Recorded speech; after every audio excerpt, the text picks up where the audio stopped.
Hello students, today we are going to see the last topic of this chapter, magnetism. What is the topic? Name of the topic, angle of dip. Question, uh, star marked question means exercise question it is. Define the angle of dip. Angle of dip ची definition सांगा. नंतर sub question आहे, what happens to angle of dip. काय होईल angle of deep साठी, म्हणजे बदल वगैरे. तर what happens to angle of dip as we move towards magnetic pole from magnetic equator. आता अर्थच्या इक्वेटर पासून पोल्स कडे जाताना, आता बघा आपण हा इक्वेटर आहे, तर इक्वेटर हा north pole, suppose north pole, this one is south pole.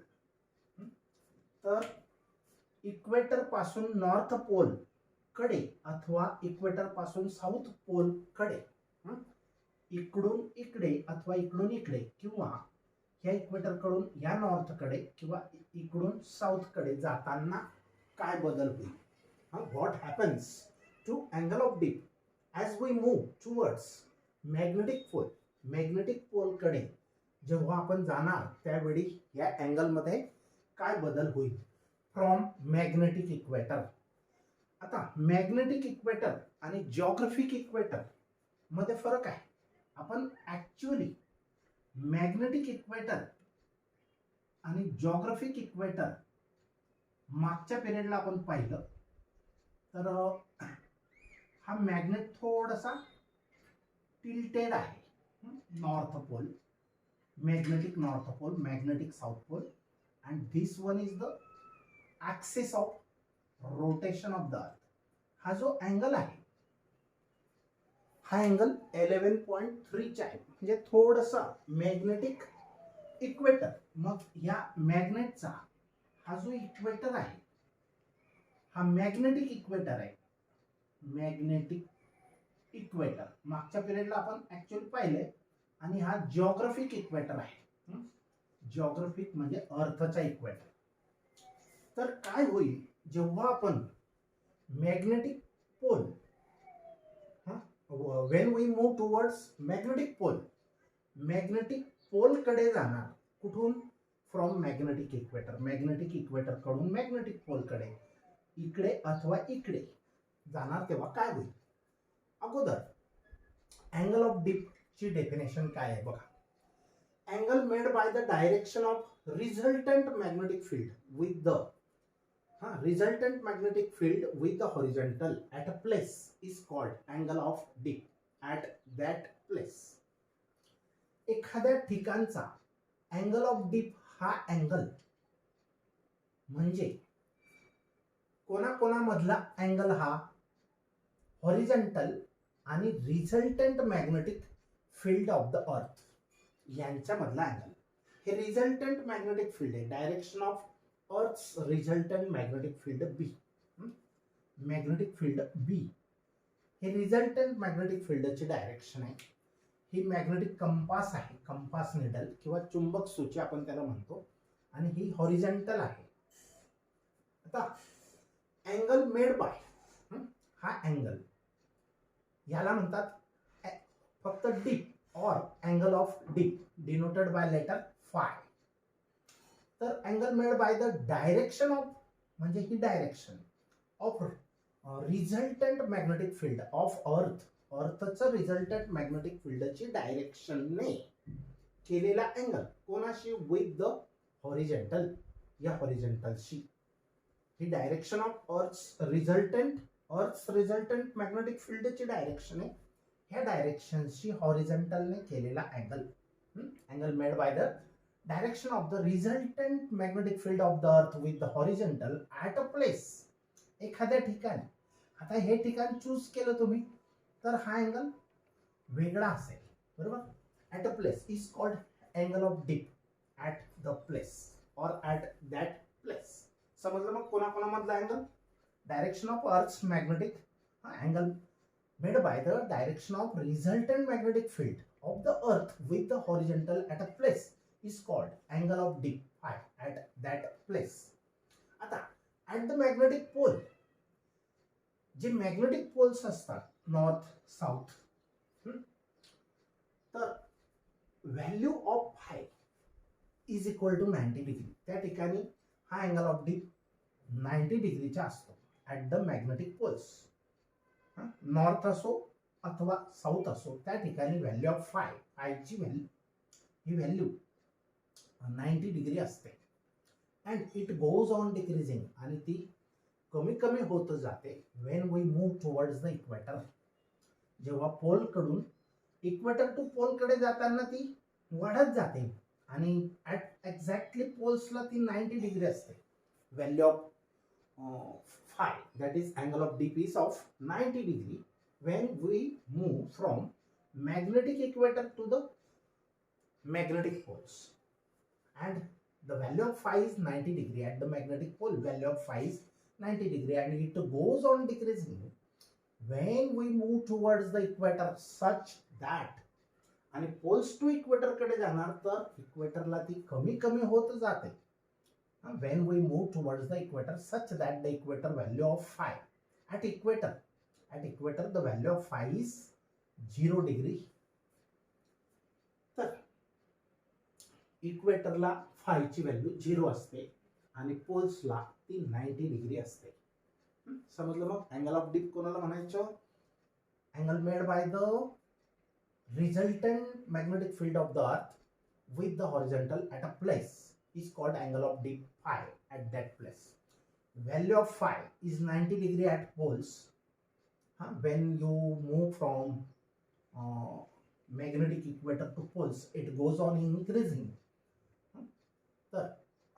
And when you move from equator, poles to equator, then it goes on decreasing and the value phi becomes 0 at the equator. Now next question is that draw a neat level diagram for an angle of dip. Angle of dip साठी diagram, नीट levelled diagram draw करा. आता बघा ही magnetic compass आहे. तिच्या north pole south pole आपण consider करतो. कोणतेही 2 pole तिला आहेत. हे हॉरिझॉन्टल आहे.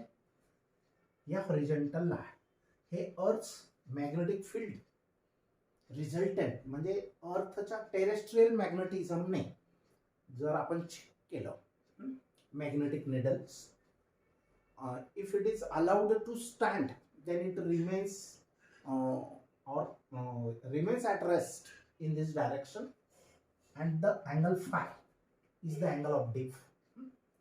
The dip or angle of dip phi, this angle is called angle of dip or simply dip. This one is the direction of Earth's resultant magnetic field. So this is the diagram. Question. Next question, very important it is. Write a short note on Earth's magnetic field. Earth's magnetic field म्हणजे पृथ्वीच्या चुंबकीय क्षेत्रावर short note लिहा. Mention the extreme values of magnetic field. Mention करा म्हणजे सांगा. कोणाच्या values? Magnetic फील्डच्या at magnetic poles and at magnetic equator. Magnetic फील्डच्या एक्स्ट्रीम म्हणजे फायनल व्हॅल्यूज सांगा मॅग्नेटिक फील्डच्या. कुठं? Magnetic poles.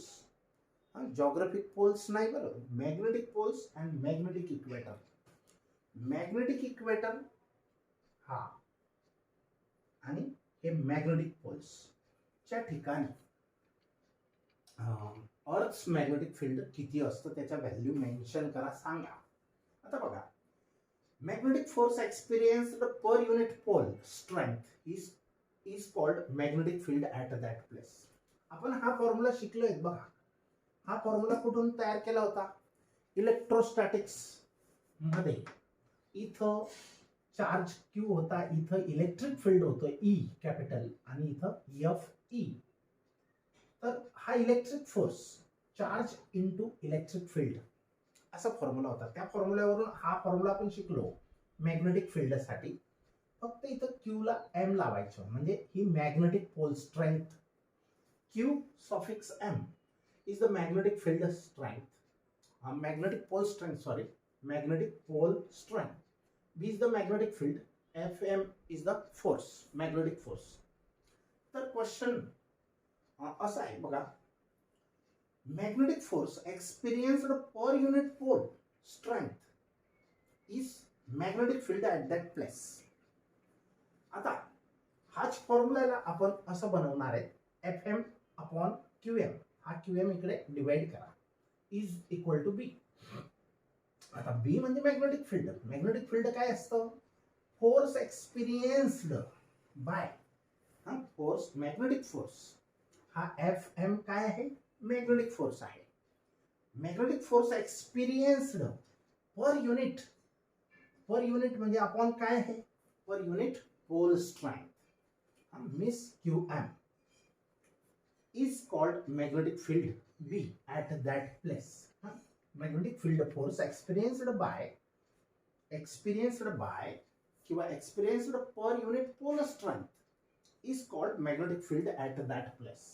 हा फॉर्म्युला तुम्हाला माहित आहे. This field can be resolved in two components along the horizontal BH and along the vertical BV. आता ह्या B ला आपण, B is a vector. This B can be resolved into two components. One is along horizontal, that is BH, and another is along vertical, that is BV. या B चे आपण दोन vectors दोन vectors मध्ये त्याचं resolution करू शकतो, splitting करू शकतो. तर समजला हे सेंटेन्स, धिस फील्ड म्हणजे B, this B can be resolved म्हणजे त्याचे कंपोनेंट्स बनवायचे, parts बनवायचे, in components. This field B can be resolved in two components along the horizontal. One is along the horizontal and another is along the vertical, BV. हा go by. आता the two components are related with the angle of d phi s. हे जे BH आणि BV आहेत यांचं नातं phi शी कोणतं आहे? The two components BH and BV are related to this angle phi. How? तर बघा, हा एक ट्रायंगल आहे, राईट अँगल ट्रायंगल इकडचा, ह्याच्यासारखा हा, म्हणजे हा सुद्धा इक्वल वेक्टर आहे, याचा इक्वल वेक्टर हा आहे BV. मग आता BV, तर बघा हा वेक्टर आहे B, डायगोनल वेक्टर आहे B, हा हॉरिझॉन्टल वेक्टर BH आणि हा व्हर्टिकल वेक्टर आहे BV.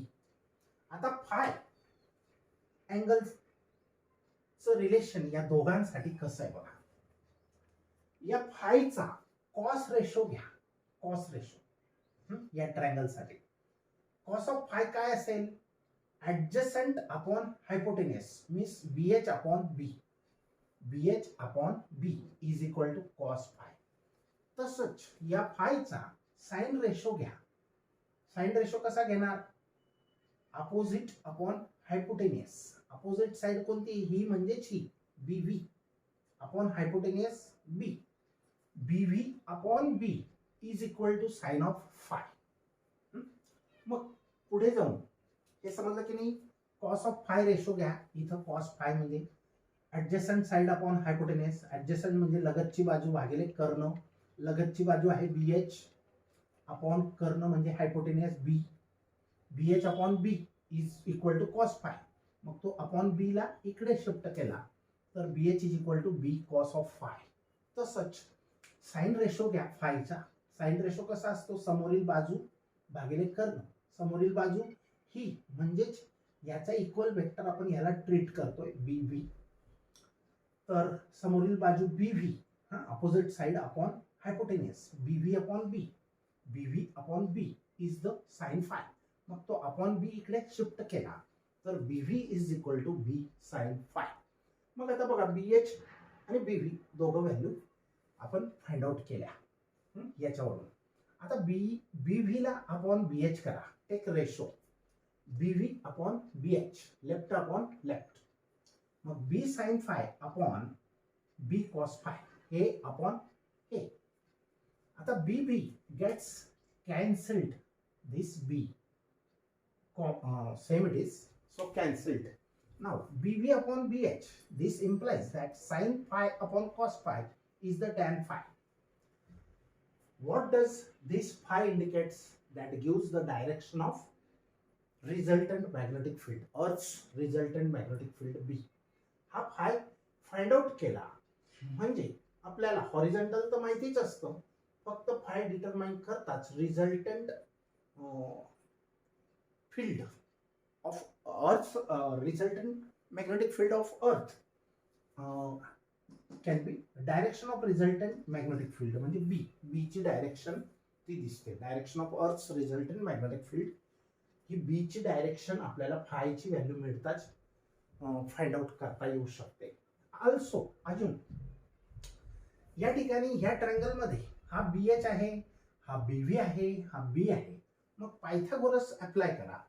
B स्क्वेअर म्हणजे कर्ण वर्ग बरोबर BV स्क्वेअर म्हणजे height square plus base square BH square, base किंवा हाईट दोघांना. तर B square is equal to BV square plus BH square. आपल्याला फक्त B ची व्हॅल्यू पाहिजे असेल तर taking square root on both sides we get B is equal to under root of BV square plus BH square. आता फार important relations आहेत हे दोघेही. BV upon BH is equal to tan phi and B is equal to under root of BV square plus BH square. Very important formula it is. Now at the magnetic north pole, magnetic north pole जो आहे त्या ठिकाणी B is equal to BV असतो. B is equal to BV असतो, means only vertical component is present, means the resultant magnetic field of Earth is equal to the vertical component. Here BH is 0. कुठं magnetic north पोलला. तसंच south पोलला पण B ची value BV इतकी असते आणि BH ची व्हॅल्यू 0 असते. पण नॉर्थ पोलला तो वरती असतो. नॉर्थ पोल हा नॉर्थ पोलचा हा जो अँगल आहे तो 90 डिग्री असतो. Phi is equal to 90 degree directed upwards. B is equal to BV, BH is equal to 0 and phi means angle of dip is 90 degree and the direction of this BV is in the upward direction. आणि south साठी ती downward असेल, फक्त एवढाच फरक आहे, बाकी same आहे. आता इथं नॉर्थ पोलला फाय 90 असतो तर साऊथ पोलला फाय हा 270 असतो.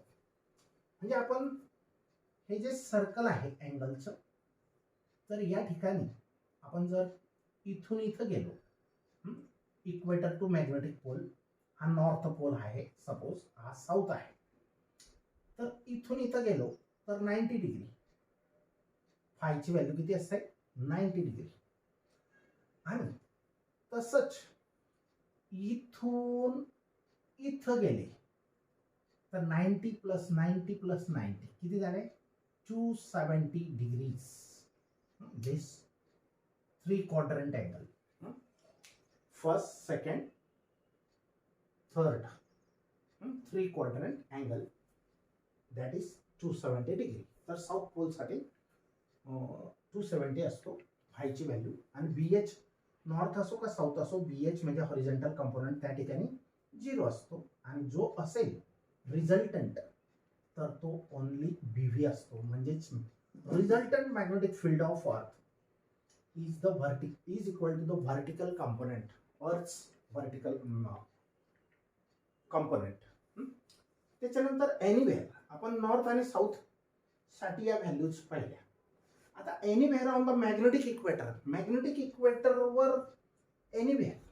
आता मॅग्नेटिक इक्वेटर काय असतं, मॅग्नेटिक ग्रेट सर्कल असतं, मोठं सर्कल असतं. तर ऍट एनिवेअर म्हणजे कुठेही ऑन द मॅग्नेटिक इक्वेटरवर कोणत्याही पॉइंटला म्हणजे on the magnetic great circle B is equal to BH असतो. And along south to north BV is equal to 0. आणि साऊथ टू नॉर्थ गेले, असं गेले किंवा असं गेले तर BV ची व्हॅल्यू 0 असते आणि फाय अँगल हा झिरो असतो, अँगल ऑफ डी हा झिरो असतो. तर हे लक्षात ठेवायचं आहे. आता व्हॉट आर मॅग्नेटिक मॅप्स? मॅपचा अर्थ होतो नकाशा. चुंबकीय नकाशे काय असतात? तर बघा, मॅग्नेटिक एलिमेंट्स ऑफ द अर्थ. अर्थचे मॅग्नेटिक एलिमेंट्स कोण आहेत? हे सगळे आपण जे पाहिले, B V, B H, phi आणि अजून अल्फा होता बघा, अल्फा. तर angle between angle of declination त्याला म्हणतो आपण. Angle between the magnetic meridian and geographic meridian is called as angle alpha और अँगल ऑफ डिक्लिनेशन. आता मॅग्नेटिक एलिमेंट्स यांना मॅग्नेटिक एलिमेंट्स म्हणायचं. B H, B V, alpha, phi vary from place to place and also with the time. हे जे elements आहेत, B H, B V, alpha, phi, हे जे elements आहेत magnetic elements of the earth vary from, म्हणजे हे change होत जातात from place to place and also with time. जागा परत्वे आणि वेळेनुसार यांच्या व्हॅल्यू बदलत असतात. आणि म्हणून the maps providing these values, आणि असे जे नकाशे असतील की जे नकाशे ह्यांच्या व्हॅल्यू आपल्याला प्रोव्हाइड करतात, उपलब्ध करून देतात. The maps providing these values at a different locations are called magnetic maps. म्हणजे अर्थच्या डिफरंट लोकेशनला यांचे व्हॅल्यू दाखविणारा जो नकाशा आहे त्यालाच म्हणायचं magnetic maps. Now will stop here.